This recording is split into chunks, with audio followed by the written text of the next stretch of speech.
बिस्मिल्लाहिर्रहमानिर्रहीम। अस्सलाम वालेकुम। आज हम बात करेंगे स्विस मुकदमात के हवाले से और जो नैब के साबिक चेयरमैन हैं, साबिक अफसरान हैं, उनके ख़िलाफ़ कार्रवाई का इंदिया दिया गया है, उसकी डिटेल्स मैं आपके साथ शेयर करूँगा। पहले हम जो नैब 2011 से 2017 तक जो टिन्योर गुजरा है उसमें अफसरान के ख़िलाफ़ जो कार्रवाइयाँ हैं उसके ऊपर हम बात करेंगे, और फिर हम आखिर में बात करेंगे स्विस मुकदमात के हवाले से जो बड़ा फ़ैसला ले लिया है हुकूमत पाकिस्तान ने, और अब जरदारी एंड माफिया के ख़िलाफ़ जो बड़ी कार्रवाई होने जा रही है वो डिटेल्स भी मैं आपके साथ शेयर करूँगा।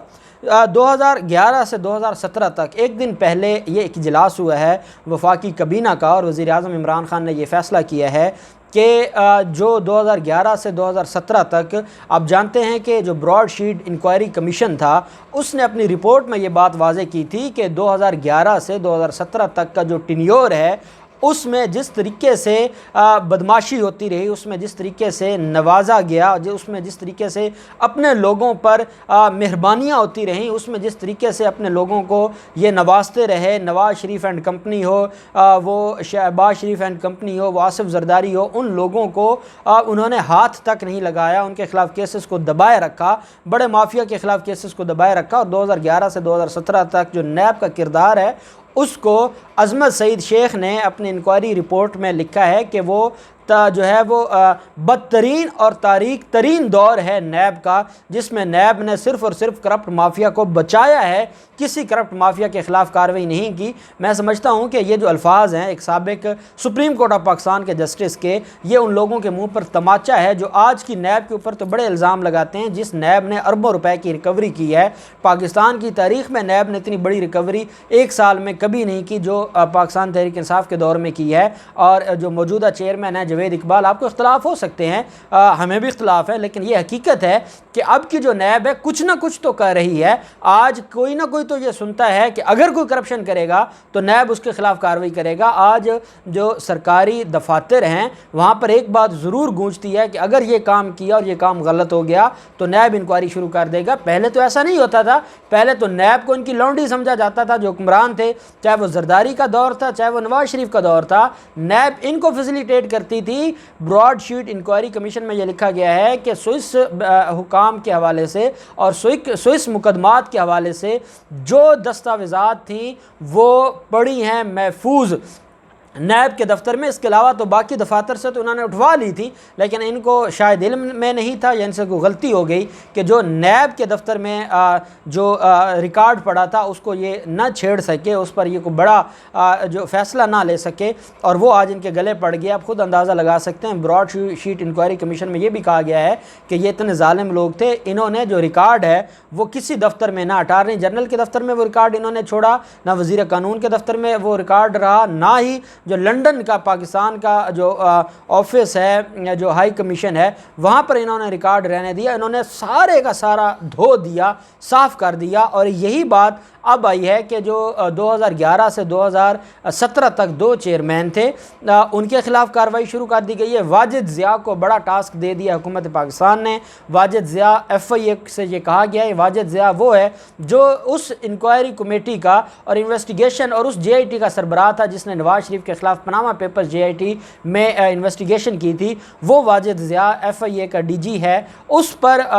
जो एतमाद करते हुए इमरान खान ने उनको ये कहा है कि आप जो साबिक चेयरमैन हैं दो नैब के, उनके ख़िलाफ़ कार्रवाई करें और तहकीकात करें कि कैसे उन्होंने नवाज शरीफ और आसिफ जरदारी को बचाने के लिए केसेस तो उनके ख़िलाफ़ नहीं बनाने थे, रिकॉर्ड को कैसे मसल किया, एविडेंस को कैसे बर्बाद किया, कैसे एविडेंस को ख़त्म किया, तबाह किया, वो सारी डिटेल्स। और बाकी जो साबिक अफसरान हैं नैब के, जिन्होंने अपनी मनमानियाँ की, जिन्होंने रिश्वतें लीं, जिन्होंने करप्शन का बाज़ार गर्म किए रखा, जिन्होंने नैब के इदारे को तबाह बर्बाद कर दिया, उन अफसरान के ख़िलाफ़ कार्रवाइयों के लिए हुक्म जारी हो गया है। लेटर लिख दिया गया है FIA को। अब FIA के ऊपर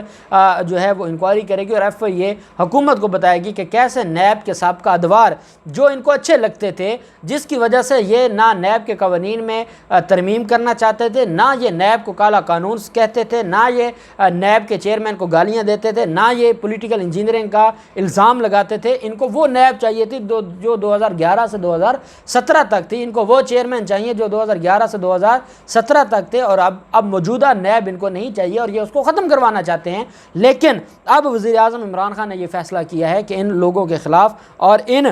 جو 6-7 سال ہیں اس میں جو کچھ ہوتا رہا ہے اس کے حوالے سے کارروائی ہونی چاہیے، اور اب یہ تحقیقات شروع ہو گئی ہیں۔ دوسری طرف جیسا کہ آپ جانتے ہیں کہ سوئس مقدمات کے حوالے سے بھی یہ کہا گیا تھا جو براڈ شیٹ انکوائری کمیشن میں، جس میں $60 ملین پاکستان کا پیسہ سوئس بینکوں میں پڑا ہے، اور جو آصف زرداری نے وہاں پر یہ پیسہ رکھوایا ہوا ہے، بلیک منی سے اس نے یہ پیسہ سوئس بینکوں میں بھجوایا تھا $60 ملین۔ اس میں آصف زرداری کا میجر شیئر ہے، لیکن باقی لوگ بھی ہیں، ان کے بھی پیسے وہاں پر پڑے ہیں، اور یہ وہ معاملہ ہے جس پر یوسف رضا گیلانی کو سپریم کورٹ آف پاکستان نے یہ کہا تھا کہ جو $60 ملین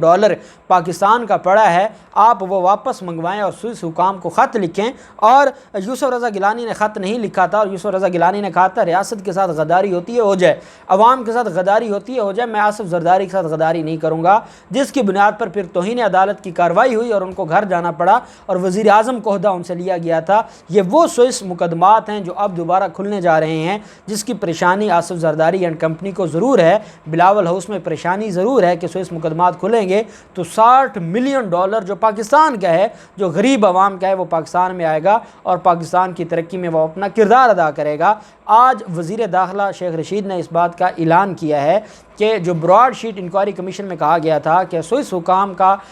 جو ساری ایویڈنس ہے سوئس مقدمات کی وہ محفوظ پڑی ہے نیب کے دفاتر میں، اور وہ سیل بند ہے، اور حکومت چاہے تو وہ سیل کھلوا کے وہ سارا ریکارڈ قبضے میں لے کر اس کے اوپر تحقیقات کر سکتی ہے اور اس سارے معاملے کو دیکھ سکتی ہے۔ اب شیخ رشید کا یہ کہنا ہے کہ ہم نے اس کے اوپر اپنا جو ہوم ورک ہے وہ مکمل کر لیا ہے، اور اب آصف زرداری کے خلاف سوئس مقدمات دوبارہ کھولے جائیں گے، اور یہ جو سوئس مقدمات ہیں اس میں جس طریقے سے پاکستان کا نقصان ہوا، پاکستان کے خزانے کا نقصان ہوا، اور جس طریقے سے ان لوگوں نے بلیک منی بیرون ملک بھجوائی، جس طریقے سے انہوں نے یہاں سے چوری کر کے مال بیرون ملک بھجوایا، اب ان کو ہر حال میں پکڑا جائے گا۔ اور اس میں یہ بھی کہا گیا ہے کہ جو بدترین قسم کی جو کرپشن ہے اور جس کا بدترین کرپشن کا دور گرم کیا، اور آصف زرداری جس کو مسٹر 10% کہا جاتا تھا، یہ تب ہی مشہور ہوئے تھے جب یہ سارے کا سارا پیسہ چرا کر یہ بیرون ملک بھجوا رہے تھے، اور یہ سمجھتے تھے کہ کیونکہ ہماری حکومت ہے ہم نے اس معاملے کو دبا دیا ہے، ہم نے وزیر اعظم اپنے کی قربانی دے دی ہے، اور وہاں وہی وزیر اعظم رہ سکتا ہے۔ یہ جمہوریت کی باتیں کرتے ہیں، ان کو لوگوں کو شرم نہیں آتی، وہاں وہی وزیر اعظم رہ سکتا ہے، وہاں وہی وزیر اعلیٰ رہ سکتا ہے کسی جماعت کا جو اپنی جماعت کا نوکر ہو، جو اپنی جماعت کا غلام ہو، چاہے ملک کے ساتھ غداری کرنا پڑے، چاہے ملک کے ساتھ دھوکہ کرنا پڑے، چاہے ملک کے لوگوں کا پیسہ برباد ہوتا رہے، لیکن وہ ان کا وفادار ہونا چاہیے، وہ زرداری اینڈ مافیا کا وفادار ہونا چاہیے۔ ہم امید کرتے ہیں کہ ایک تو جو سوئس مقدمات ہیں وہ بھی واجد ضیاء کے ہینڈ اوور کیے جائیں، ایف آئی اے سارے معاملے کو خود دیکھے اور ایف آئی اے اس معاملے پر انویسٹیگیٹ کرے، اور دوسرا جو نیب کے سابق چیئرمین، 2 چیئرمینوں کے خلاف اور اعلیٰ افسران کے خلاف انکوائری شروع ہو گئی ہے۔ ہم امید کرتے ہیں کہ اس کا اچھا رزلٹ آئے گا، اور ایٹ لیسٹ قوم کے سامنے یہ ضرور آنا چاہیے کہ جس نیب کو یہ پسند کرتے تھے وہ نیب کیسی تھی، اور جس نیب کو یہ پسند نہیں کرتے وہ اب نیب کیسی ہے۔ اب دیکھتے ہیں سارے معاملات میں جو بھی ڈیولپمنٹ ہوگی آپ کے ساتھ شیئر کرتے رہیں گے۔ اللہ پاک پاکستان کا حامی و ناصر ہو۔ بہت شکریہ، اللہ حافظ، پاکستان زندہ باد۔